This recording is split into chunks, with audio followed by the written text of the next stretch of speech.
Okay, welcome back all. So we're going to continue where we left off, looking at the foundations, the metaphysical foundations and theological foundations of the thought of St. Thomas Aquinas.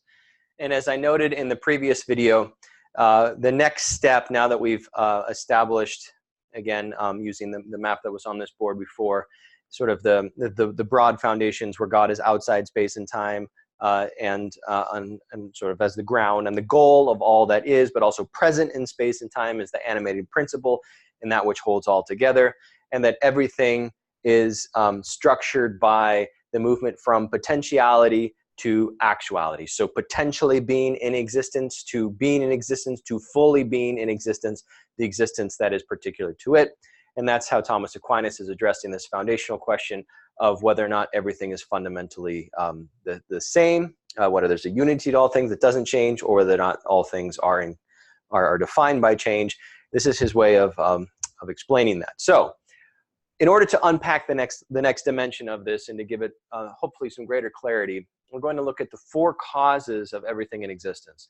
So as I noted before, Thomas Aquinas is openly drawing on the thought of Aristotle, using it and then transforming it so that it helps clarify and helps give some philosophical foundation to his own theology. And so these categories are categories that if you've ever read any of Aristotle, you would be very familiar with.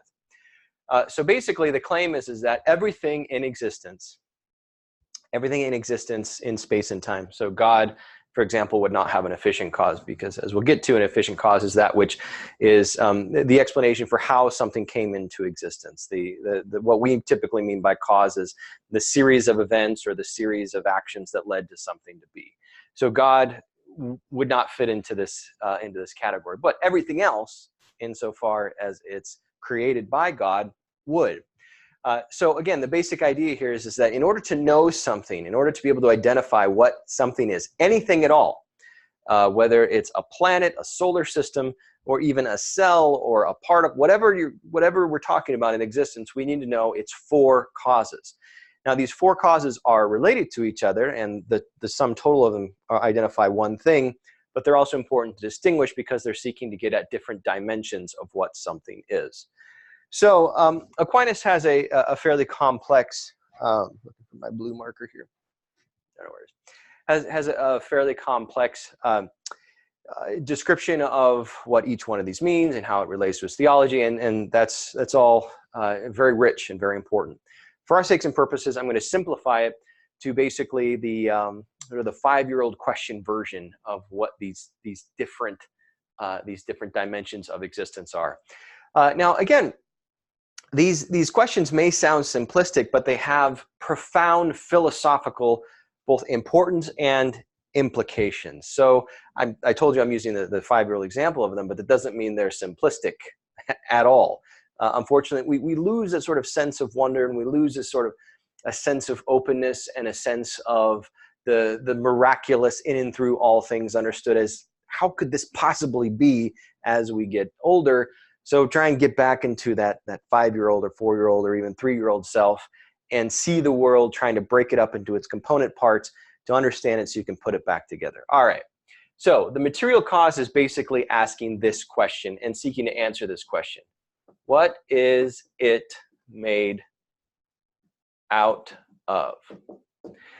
What is it made out of? Now, it here refers to anything potentially in existence, any object, any collection of objects that we're seeking to try and define. What is it made out of? So when you look at the material cause, you're breaking something up and looking at its component parts and saying, well, it's made out of this, it's made out of this, it's made out of this, it's made out of this, it's made out of this. Now, with our understanding of physics to the point where it is now, as we talked about in the last lecture, looking at particle physics, for example, looking at atomic physics, the existence at the atomic and subatomic level, this can get pretty complicated, right? Because when we're breaking things down, even if we get to the elemental structural of what something is, and so the elements are all that is in existence, but even within the elements, then you can get into the atomic structure. Within the atomic structure, you can get it to the particle structure. So it depends upon the level of specificity you want here. But again, the basic question is excuse me, what are the parts that compose the whole of what it is that I'm seeking to explain? Excuse me. All right, sorry about that. The formal cause. So the formal cause, this question is deceptively simple. Deceptively simple. When you're asking what the formal cause of something is, you're saying, what is it? What is it? Now, again, I said deceptively simple because on the one hand, if I just go around this room and say, well, what is it? And I'd say, well, it's a whiteboard. It's a whiteboard on wheels. It's an eraser. It's a dry erase marker. It's a human. It's a beard. It's a whatever, right? I point to anything and say, well, that's a that. The problem is though, if we really begin pushing on something, what we see is that we're generally using categories, and they're pretty vague and pretty potentially even ambiguous categories to describe something. So when you're looking at the formal cause, you're not looking just for some sort of basic category in which to put something, but rather the specific nature of the specific thing that defines exactly what it is, so that it's this thing and not something else. That gets complex, right? To give an example, our now almost 5-year-old daughter, when she was much younger, as all children do, go about the world, and as they're, it's something that's fascinating to watch when we've all gone through it, but it's something that's fascinating to watch when you're on the other side, is children seek to categorize reality. Categorize it so they can understand it, categorize it so they can interact with it, categorize it so they can manipulate it to do things that they want with it. So one of the most basic questions that a child begins to ask as soon as they become verbal, and this of course is already going on much before they're able to express it verbally, even at the level of making signs and communicating through other means, is that they're trying to figure out what something is. So our own daughter, when she was our youngest, when she was around, I think it was around 2, around 3, we speak at home. We speak a mixture of Spanish and English. So she kind of developed this hybrid language early on. She didn't really know there was a difference between the two of them. And so she'd ask, what is that? She'd say, queso. It sort of sounds like cheese in Spanish. That was her way of getting at, like, what is that in queso? So like a mixture of the two. So she became fascinated with bugs because, well, bugs are fascinating. We'd spend time outside, and she'd notice that there's these little creatures that are walking around and that they're moving, and they have propelled movement, but there's other things not moving. So why are these things moving? These things not moving. So she asked me, ¿qué es eso? Papi, ¿qué es eso? And the word that we use in Spanish, get this from my wife, for bug is bicho. It's just a bicho. It's a bicho, honey. Bicho. Oh, bicho. Bicho. Of course, she couldn't quite get bicho out, so she said bashi. Bashi. That was her way of saying it. Bashi. So now she's got a category, right? What is it? Oh, it's a bashi. Well, that worked pretty well because there's lots of things crawling around in the ground, bashi. And then she noticed that some of these bugs were also flying. We're not only on the ground, but we're moving in the air as well. So she said, look, papi, bashi, bashi, when she was looking at a bee or a butterfly. I was like, yeah, that's a bashi. Fair enough, right? Bug category. But here's what happened. There's also these little lizards that live out here. Some of them are pretty big, but some of them are quite small. So they're not that much bigger than some kinds of bugs, especially when they're just coming, just hatched. I guess they hatch. And then they start running around. So she said, she was pointing at these little lizards that are out here. She said, look, papi, bashi, bashi. And I was like, well, yeah, it's buggish. Yeah, bashi, right? And I go back to typing my emails and doing all the stuff that I have to do. Inattentive father. So bashis. And then one day she's noticing that not only are there objects that are flying in the air sort of around her, and then the birds, which she hadn't quite categorized yet, but there's also these really, really tiny objects up in the sky that are flying around. And she pointed at it and said, papi, bashi, bashi, bashi. And what was it? It was an airplane, like at full altitude, 33,000 feet airplane. And at that point, I was like, oh, okay, we need to have a talk. Right, so what's the point of that? The point is that actually getting to what something is not as easy as it actually appears, because once we start attributing characteristics to something, we can see that lots of different things potentially can have very similar characteristics, but be widely different things, especially when we factor in our perception into it as well. So a bug flying around can appear as an airplane, which are totally different things, right? Especially when we look at the other causes here, but can have similar characteristics. So again, what we're looking for specifically when we're looking for the formal cause of something is that characteristic or set of characteristics that's unique to something. And we overuse the word unique. Unique in common parlance now generally means things like, well, what's distinctive about something, meaning what's relatively unusual. That's not what unique really means. Unique means what's exclusive to that particular thing. So that's what we're looking at with the formal cause. Efficient cause. Efficient cause, as I noted before, is excuse me, is something when we typically use the word cause, this is what we mean. And basically, the question associated with it is this: where did it come from? Where did it come from? Or in other words, sort of what brought it into being? What made the potentiality of what it was actually become the actuality of what it currently is? So again, this is when we talk about causes in using our sort of the common cultural meaning of cause, at least in English, we're typically talking about the efficient cause of something. What made it come into being? Final cause. This is the question of final cause.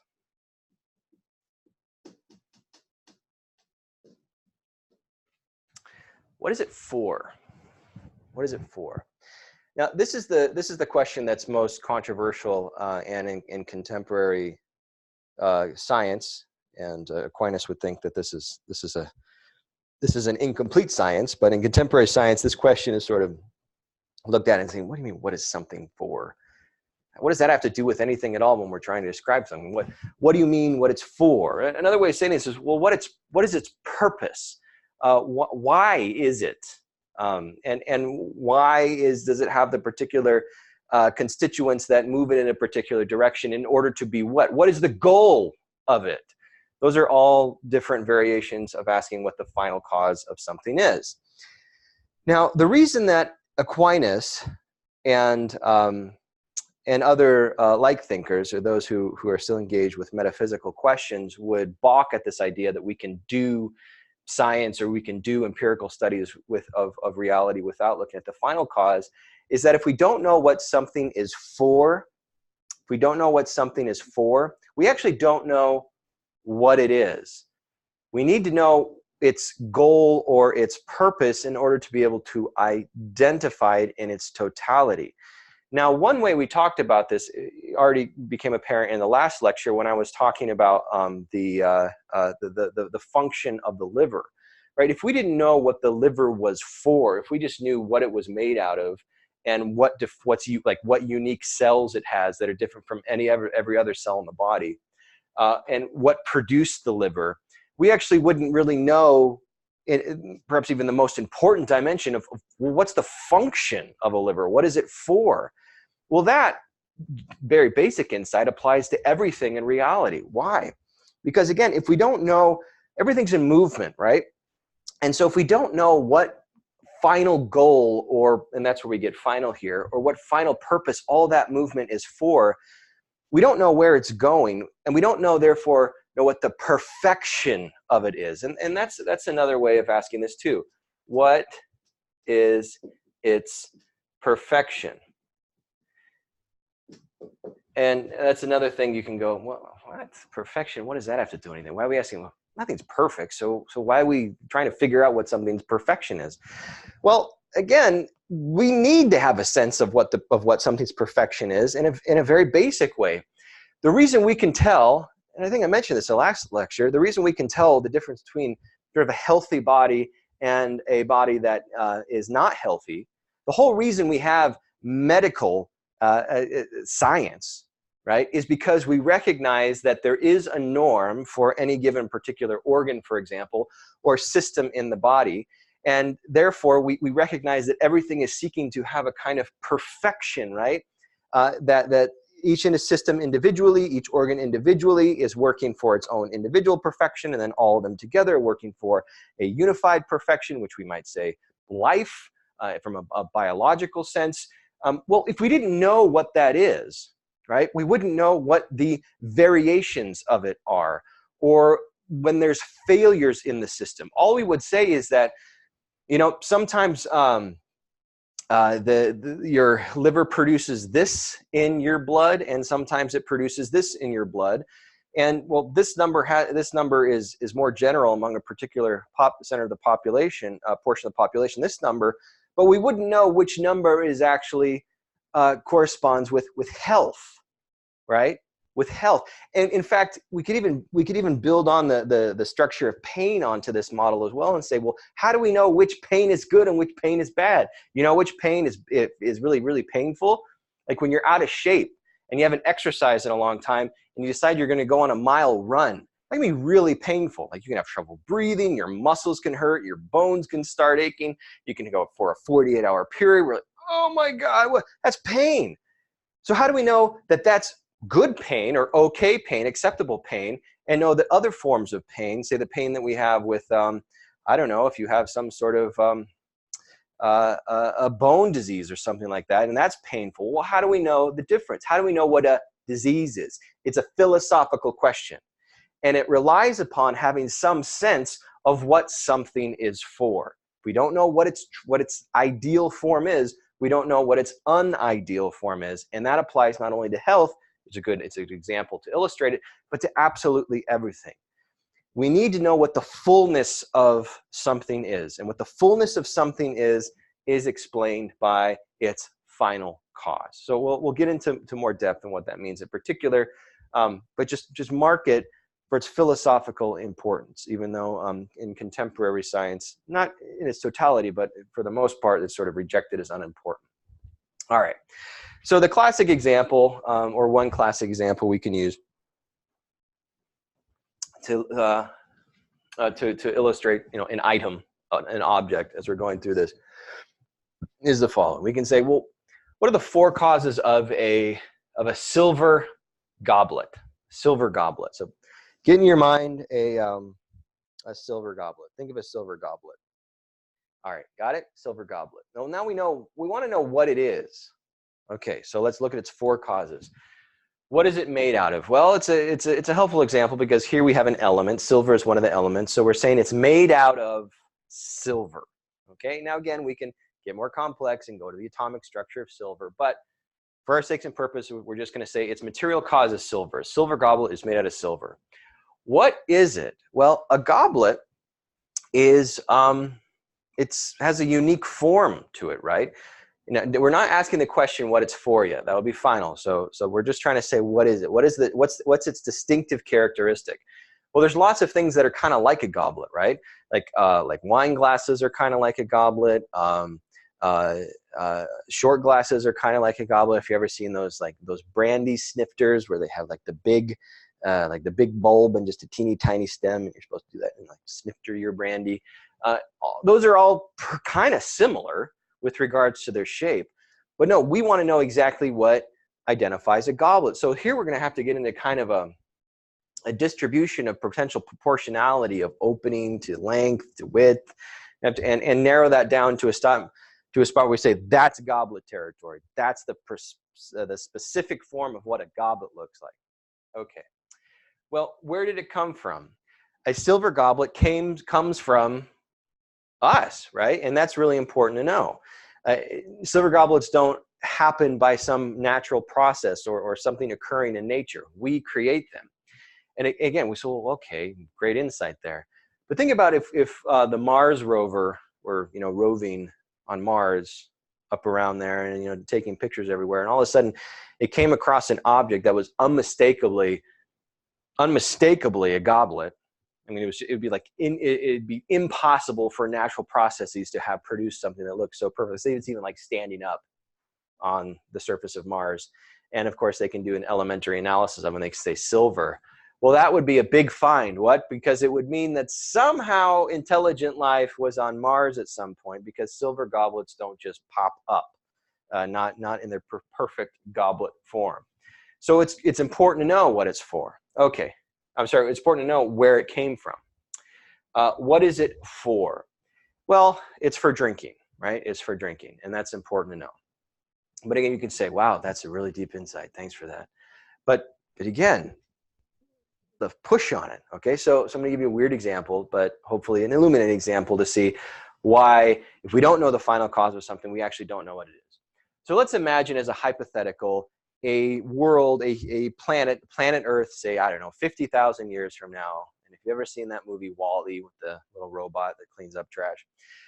So imagine a world, and I'm not saying like this is likely to happen. I'm just using it as an example. That's just so full of trash that human beings get up and leave, okay? Or somehow it's become uninhabitable. So here's the point. There's no more human beings around. And so much time has passed, maybe we'd have to go several 100,000 years. So much time has passed that everything that human beings have ever created, especially everything that we've created that demonstrates what we look like and what we were like. So any photographs, any digital files, any paintings, anything that showed what a human being was looked like is also now gone. Now there's still remnants of civilization. There's still objects that have survived, perhaps things made out of steel that are still around and still can be found. But any trace of specifically what a human being looked like is now gone. So that's the world that we're imagining. Okay. So let's imagine an alien civilization comes and visits our planet in the future, and they open up their alien door from their spacecraft, and they descend with their alien bodies. And the first thing that they see is a silver goblet, like the first thing that they hit their alien toe on. Okay, well, they're going to want to know. They want to know what it is. What is this? What did I just discover? This is an object. I want to know what it is. Okay. Well, the aliens, they're smart because they're aliens, and aliens are smart. So they're going to be able to do an elementary analysis of the entire planet, even as they're like descending through the atmosphere. They're going to scan it. They're going to know all the different elements. Now, they might have different words for it. They certainly will have different words for what the things are, but they'll be talking about the same reality, silver. What is it? Well, because they're also an advanced alien civilization, they'll be able to scan everything in the world and run it into a huge, powerful algorithm that's going to look at the mathematical dimensions of everything in existence, and be able to categorize things according to their mathematical proportionality. With this really fast algorithm, and it's going to go through every object. It's going to come up on the form of goblet. Now, again, they're going to call it something else, but it'll still have the same proportionality that we would have identified, right? Where did it come from? Well, they're going to know, again, based upon their analysis of the Earth at that point, that it didn't come from any form of animal life that may still exist at that point. There must have been some form of intelligent life that produced this insofar of its complexity. So they know it came from intelligent life. What is it for? Well, they need to know what it's for, right? I mean, it's not just enough to know what it's made out of and what its specific dimensions are, and that it came from intelligent life. They want to know what it's for. Well, here's the thing about this alien civilization. This alien civilization is made up of aliens who have no mouths. They communicate telepathically, and the way that they that's the way they speak to each other. And the way they get their nutrition is they have these special little porous cells on their fingers where they absorb their nutrients through something like osmosis. So they're intelligent, but they communicate telepathically and they absorb. So no mouths. We can conceive of that. Mouths aren't metaphysically necessary. We know that there's creatures in existence that don't have mouths. Okay, so they don't have a mouth, but they want to know what it's for. Now remember, there's no picture of a human. There's no image of a human. There's no carving of a human. There's no remnant of what we are. Will they be able to know what that goblet is? Now, for the sake of argument, probably not, right? They'll be able to make some guesses. Like maybe they'll think that it was a form of hat for a smaller version of human beings. Maybe they'll think it's some really crude digging implement, maybe a decoration, maybe something for worship. I mean, they'll be able to make some guesses, but here's the thing. They'll all be arbitrary guesses at base because they won't have the concept of mouth, and so won't be able to say, well, look, what this was for and the perfection of its own being was made in order to, existed in order to provide liquid. And in a decorative way, but ultimately to provide liquid to mouths. So you see, we don't know that if there's no bridge to what something actually its purpose for existence is, then we really don't know perhaps even the most important dimension of it, which makes us question whether we know anything at all. So we don't want to, and again, we're arguing from Aquinas' perspective here, we don't want to say that we can just do away with the final cause and say, well, that's not so important. Okay, so that's the example of a, excuse me, of a silver goblet. So now the question is well, what are the four causes of a human being? What are the four causes of the human being? This should be easy, right? Because we should be able to say, well, I'm a human being. So what I'm going to do is I'm just going to ask myself and examine myself and then abstract from that and say, well, this is what a human being is in terms of its material, formal, efficient, and final cause. So let's do that. All right, material cause. What is it made out of? Well, we're made out of lots of different things, but we have some fundamental elements that are unique to life within us. But we're made up of elements. Okay, so fair enough. We can just sort of set that one aside. What is a human being?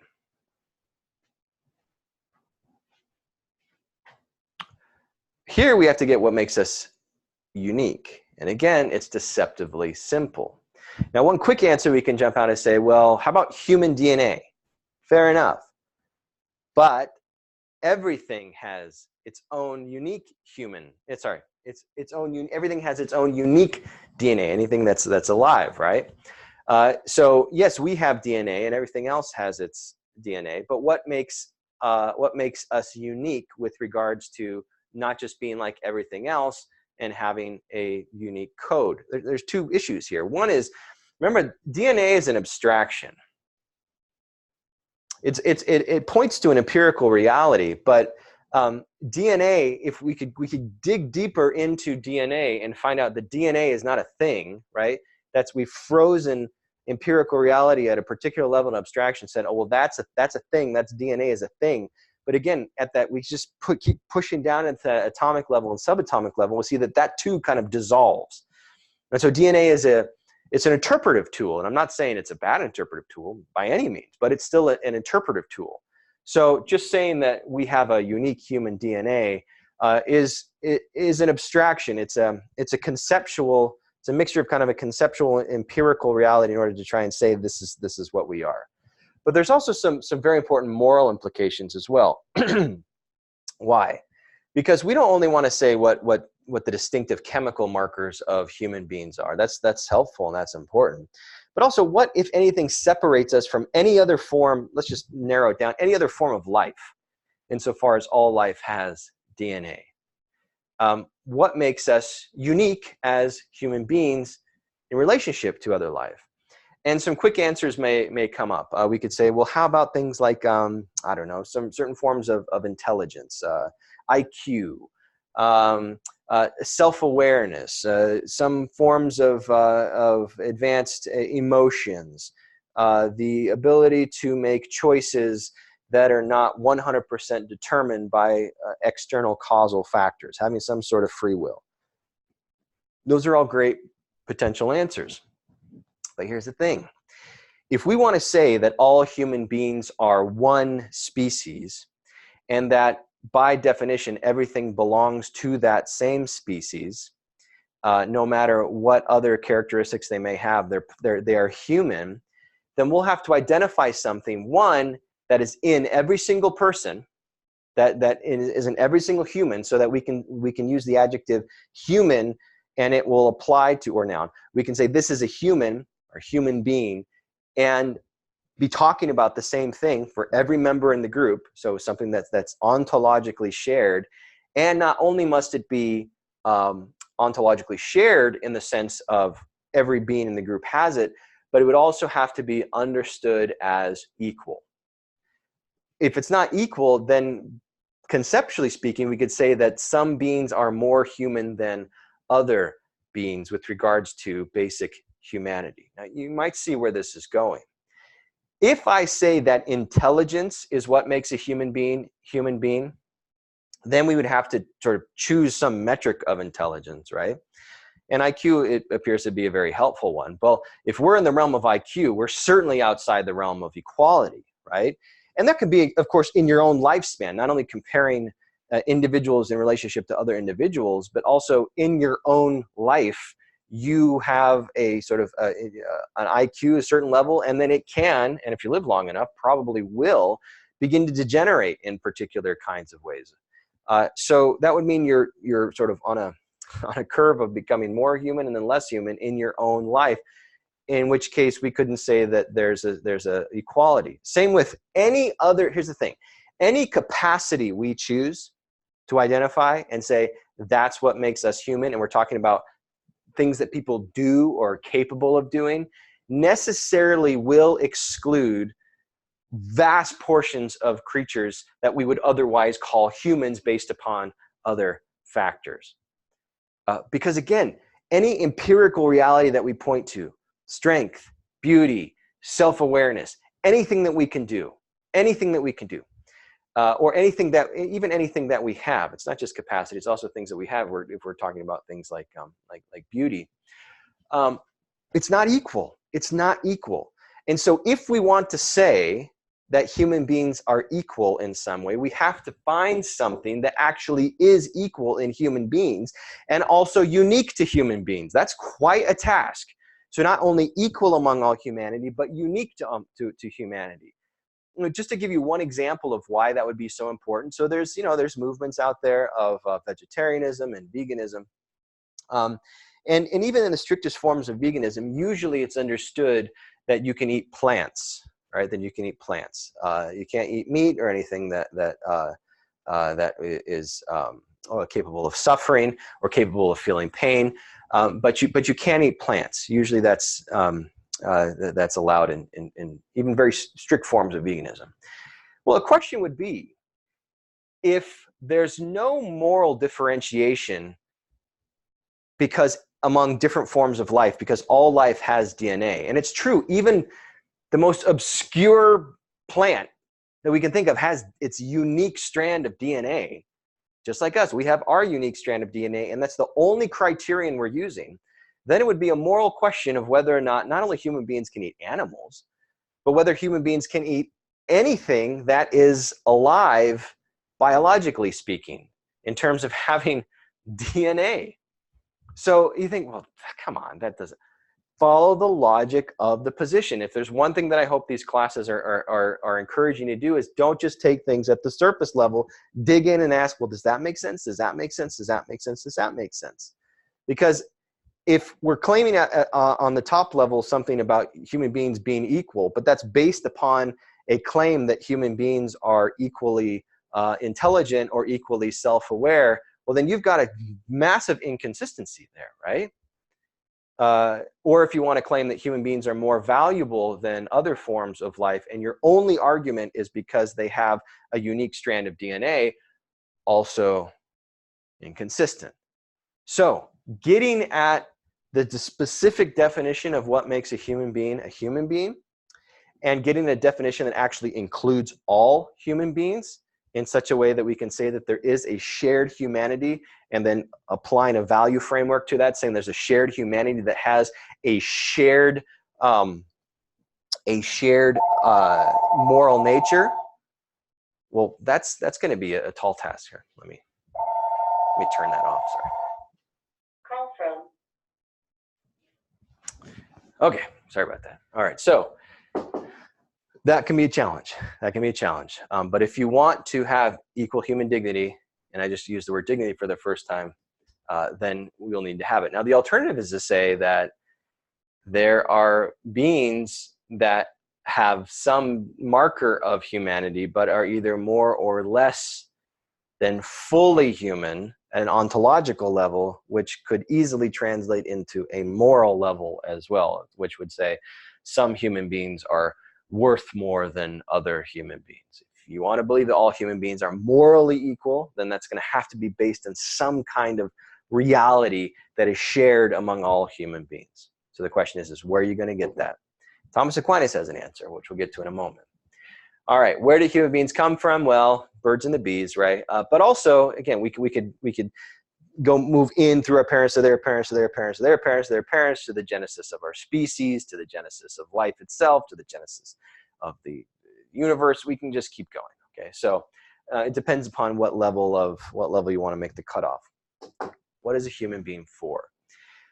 We're gonna hold off on that question, but again, because we're going to get into it, we're going to spend a significant amount of time getting into that in a little while. But again, using that example of the alien civilization, I hope you're at least taking the question seriously. What is a human being for? What's the purpose of a human being? To not know that, to say that's unimportant, we don't need to know that, it's going to raise questions whether we actually know what a human being is, if we don't know what a human being is for. So we're going to dig into that more deeply, but just make a note on that. All right, so what are Thomas Aquinas's answers to these questions for a human being? Well, at the material level, he's going to say body and soul. Body and soul. That what we're made up of is, and it's not like half and half. It's not like a body which is with a soul floating on the inside. It's actually unity for him of matter, stuff, and an immaterial reality. That's not matter can be divided up into parts, right? That's what makes matter matter. You can always make matter smaller. But what defines a immaterial reality, especially within a Thomistic metaphysics, is that it can't be broken up. It's individualized. It's not to say it doesn't have boundaries. It does have boundaries, but it's one thing. So what it is to be a human is to be a unity of matter and then one immaterial essence to you, which, or I should say existence, because we're not going to get into this, but you can make a distinction between soul and spirit, but don't worry about that for now. It's a unity of matter and immaterial reality. Both real, one material, one immaterial. That's what we're made up out of for Thomas Aquinas. What makes us unique? Well, here we'll say body plus rational soul. Now, this sounds similar to the material, and it is very similar to the material, in the respect that what makes us unique, what we're made up of is body and soul, and what makes us unique is that we have a body and a soul. I'm just added rational here, and I'll get to that in a moment. But what would be marking off here is what makes human beings unique is, unlike everything else in existence that's made up of matter, including animals, for Aquinas, we have a soul. But unlike everything that else has a soul, and he's very clear on the existence of angels, both from a biblical perspective. Again, he's combining revelation and reason together into one totality, but also from a philosophical perspective. Because the basic idea is that if it's true that God exists, then God, and God has the attributes that the classical philosophical attributes, then God certainly has the power to create beings that are individualized, so beings that are somehow limited in an ontological sense, but also immaterial, and that they have reason and will, so angels. So there's no contradiction if God exists that angels could also exist. We can set that aside for now, though. What makes us unique is that we, like angels, have a soul. We are a soul, but we also have a body, and that soul. And this also makes us similar to the angels, but we're limited because of our body. It's rational. It's capable of understanding. It's capable of all understanding. It's not just an ontological reality. It does have capacities. Now, why this is important to recognize here is that this, for Thomas Aquinas, would answer the question how all human beings are equal. How all human beings are equal. All human beings, no matter what kind of body they have, no matter how big that body is, even if the body has just come into existence at the moment of conception, that body is the unity of body and soul. So while everybody doesn't share a soul, it's not like we all have a piece of the same soul. We all have an individualized soul within this theological framework. We all have the same soul with regards to its substance. It's made up of the same thing. And so at that ontological level, in terms of what we're made up of, it doesn't matter when we translate the ontological into the moral, it doesn't matter what capacities you have or you don't have. It doesn't matter if you're sleeping or if you're awake. It doesn't matter if you've been in some terrible tragic accident and so you lose some of your mental capacities, or even totally lose your mental capacities if you're in a coma, or if you're in the last stages of your life, or you have dementia, or you're the most brilliant person in the world. None of that matters with regards to your fundamental reality of what you fundamentally are as a human being, and that's that you have a soul. And so the soul, again, it's individualized, but it's the same substance in every single person. And so within that context, when value is extracted from capacity or from anything that can be empirically differentiated, now you can begin to talk about human dignity. Now you can talk about human equality. Now you can talk about some kind of reality that unites us as a species that is equal. Okay, so that's important. I mean, it's like the most important, especially looking from a moral perspective. But at the same time, Aquinas recognizes that we do have capacities and that those capacities are unique to us. So within this model, he would build back in intelligence. He would build back in freedom. He would build back in self-awareness. He would build back in our emotions and the complex processes that we have internally that lead to actions that will later lead to character and habit, and then character. We'll get into all that. So he doesn't think that our capacities are morally unimportant. He just doesn't think that our value is reducible to those capacities. But given that we do have, all things being equal, we do have some form of rationality to us. We do have some form of freedom to us. That also is built into this definition of what is a human being. So we have sort of an exact same shared nature with regard to the ontological reality of an individual soul in every person. And then on top of that, each soul has distinctive capacities within it to become fully realized. So the soul is both understood as a kind of a floor of existence and a floor of value, but also a potentiality that can be realized as well. So also like a seed that comes into existence, we don't create it, that comes into existence with individual existence, and then that seed has within it the potentiality to grow to become fully itself, just like any other seed. The question will be, well, how does that seed grow? We'll get to that. Okay. Where did it come from? Well, with regards to our biological reality, we come from our parents, we come from their parents, et cetera, et cetera, et cetera. So we come from other human beings, which is really, we lose this sometimes, like how wild it is to be in existence, right? Because we can get the sense, especially within contemporary culture, where that champions this idea of the individual understood as the autonomous chooser, that like we can bring ourselves into existence. Everything is under my domain so long as I have enough money and enough power, I'm able to basically do whatever it is I want. And to some extent, you know, that's true, and this isn't diminishing by any means the importance of power, or within certain limits, choice. Sorry, I have to get that as well. All right, sorry.